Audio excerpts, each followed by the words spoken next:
You know, bluegrass has been a part of the musical landscape in the Ozarks for generations. And a Phelps County man knows a thing or two about what it takes to play bluegrass and the instruments it requires. We meet the mandolin maker in this Oliver's Ozarks report. Jerry Rosa loves to pick and play. It took me 30 years to figure out it was really easy. In his late 20s, Jerry decided he wanted to get involved in music. I started on fiddle and I played it for 6 months religiously. I mean, I played it every single day for 3 to 4 hours every day. And at the end of about 6 months, I went, I'm not a fiddle player. Well, so then I thought, well, maybe I could switch to mandolin because the noting is basically the same. As it turned out, the mandolin came naturally to Jerry. He even decided to make his own and bought a book and went to work. I literally spent every waking hour for about a solid month on that mandolin. That mandolin turned out pretty well, and when Jerry would play it at gigs around the Ozarks, other players took notice of its sound and wanted to buy one. That's when Rosa's String Works outside Jerome was born. I sold them all over the world, and in no time I had customers in all 50 states and 17 countries. After nearly 30 years, Jerry's carved creations are some of the most sought after in the world of bluegrass. He also makes and fixes fiddles and guitars. I've got a good reputation for setting instruments up to make them sound their best. There's no blue like blue, Virginia blue. And in the recording studio beneath his workshop, Jerry teaches up-and-coming mandolin players the tools of the trade. It's a passion this Phelps County man hopes to share for generations to come. Pretty much all I do anymore is music. I always tell people if I'm not at home, look for me, playing the mandolin somewhere at one of these gigs. Jerry, by the way, believes his mandolins have that very unique sound because he uses deer antlers to make the saddle. That's, of course, the part the strings cross over. Tonight, new at 10, art is in the eye of the beholder. And for a Springfield craftsman, his art is being held in the hands of cowboy gun collectors. We're going to meet the gun engraver in this Oliver's Ozarks report. They have style, they have grace, and they're beautiful when engraved. You hear this sound a lot around Jim Downing's shop. It's the sound of pushing metal through metal to make old-fashioned ornate designs on guns of the Old West. Engraving's been around for a very long time, and it's basically a chisel, an engraving block, and a sharpening rig. Downing is one of the most sought-after cowboy gun engravers in America. It's a skill he learned 25 years ago after several years engraving on ivory and knives. Now I engrave guns not only here in the States, all over the States, but also in Australia and Europe. Downing's work waiting list is about 6 months long, due in part to the popularity of cowboy shooting. Downing says more than 200,000 Americans now collect and fire guns from the 1800s, and he travels to cowboy shooting events about 6 times a year to engrave. For me, I get dressed up in cowboy garb. I engrave all day. People hand you money, and at the end of the evening, there's a party. So it's a fun event. It's a family event, which is why cowboy shooting has become so popular in the last 20 years.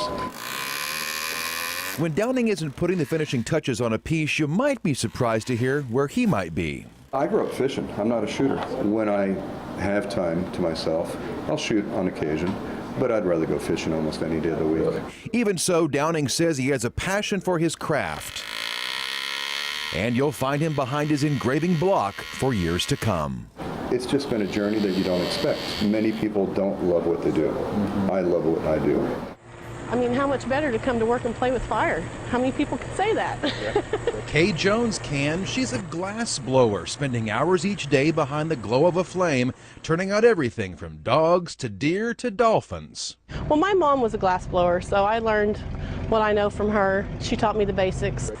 And so at the tip of the blue flame that you see, it's about 5,000 degrees right there. Jones just started selling her wares about a year ago out of her new shop in Oak Grove. And it's her shop that gets passing drivers to turn around. She works in a shack. It's pretty small. It's small, but great things come in small packages. It's called the Hillbilly Glass Shack. We took this video from the front door to give you an idea of how tiny the operation is. That's the thing. People who come here are not looking for me. They find me. Yeah. I have people stop in the middle of the road right at the stopway and four-way stop, and they'll stop and take pictures, and people honk like, move it. Jones and her husband bought the old hunting cabin online and moved it here to this corner in Oak Grove. She says it's just the right size for her and the location couldn't be better. This is a great spot to come through from Branson to Eureka Springs. The Cosmic Cavern's not too far, and so I get a lot of that traffic through. And then if I did my little holder just right, I should be able to tap him. He pops right off. Jones jokes that her shop can hold 10 people at a time as long as nobody turns around. Despite its tiny size, Jones thinks her glass shack is leaving a big mark in Oak Grove, and she plans to keep lighting that fire for years to come. I plan on being here for a while. I have people wanting me to move into Eureka Springs or come to Branson, and I don't want to do that. I mean, I'm not here to make a fortune. I really love making glass art. Making music in the Ozarks involving instruments like fiddles, dulcimers, and mandolins. But a Dade County man is keeping the sounds of Native American music alive by turning wood into a work of art. Meet the flute maker in this Oliver's Ozarks report. It's pretty common to hear soothing sounds coming from this small wood shop outside of Dadeville. It's where Fretwell flutes are born. People say, how'd you learn to build flutes? And I said, lots of kindling. Jerry Fretwell has called the Ozarks home now for many years. He spends countless hours carving and cutting wood to make Native American flutes. Fretwell has played guitar in various bands for several years. He got interested in these specialized flutes when a fellow band member brought one to a show 15 years ago. I looked at it first as a musician. I thought, well, you know, I believe I could play one of these. And then the woodworker looked at it. And I thought, well, you know, I believe I can make one. Fretwell uses all kinds of wood to craft these music makers. After years of perfecting the pitch and selling his wares at powwows across the Midwest, he now stays home and uses the internet to find buyers for the flutes. I've got a number of flutes in Japan, Australia, all over South America. I have 2 flutes in Moscow, Russia.